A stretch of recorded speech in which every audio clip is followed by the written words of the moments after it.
বাবা ভাড়া আমার না 500 টাকা দরকার ছিল। এত টাকা নিয়ে সারাদিন কি করেন? ওই দিন না টাকা নিলে আর আমার সারাদিন চলা লাগে না?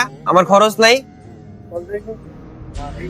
নেন 8 টাকা চাবেন না এই মাসে। না বাবা থাক, তো সমস্যা থাক। আচ্ছা না নিলে নেই, পরে দিব না, যান বাসায় যান। সারাদিন টাকা টাকা করে খালি।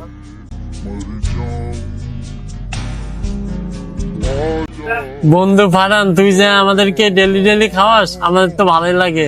ধন্যবাদ বন্ধু। আরে বেটা এগুলো কোনো বিষয়? সামনে আরো সারপ্রাইজ আইতাছে। খাবি বেটা, যতদিন টাকা আছে বন্ধু বান্ধবরা খাওয়াবো না তো কারে খাওয়াবো? কিরে ফারহান, ওই সময় আঙ্কেল তোর থেকে 500 টাকা চাইলো, অপমানি করলি, আর এখন আম করে খাওয়াই চান্স। ঠিক আছে, আগে বাবা মারা দেখবি, তারপরে তো আম করে খাওয়াবি, তাই না?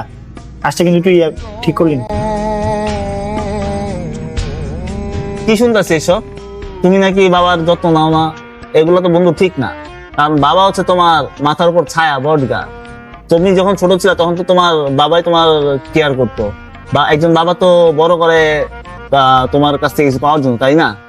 তাহলে ঠিক না বন্ধু। আমার বাবা নেই, আমি বাবার গুরুত্বটা বুঝতেছি, ঠিক আছে? যখন বাবা থাকবে না তখন বাবার গুরুত্ব তুমিও বুঝবা। এখন বাবা আছে, বাবার প্রতি যত্ন নাও, আমার আর কিছু বলার নেই। বন্ধু তোর কথাগুলো আমার মাথায় ঢুকছে রে।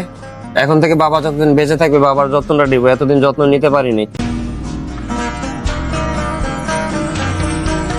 যাক বন্ধু, তুই ভুলটা বুঝতে পেরেছিস, সেটাই অনেক।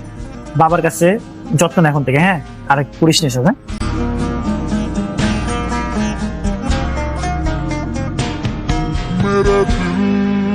কি বাবা মন খারাপ? না, কিসের মন খারাপ?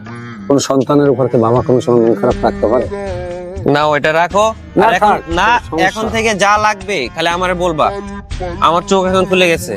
আচ্ছা সমস্যা থাকলে যাও, নাই থাক। এটা দিয়ে আর লাগলে আমাকে বলবা। যাও, তুমি যা করবা করো।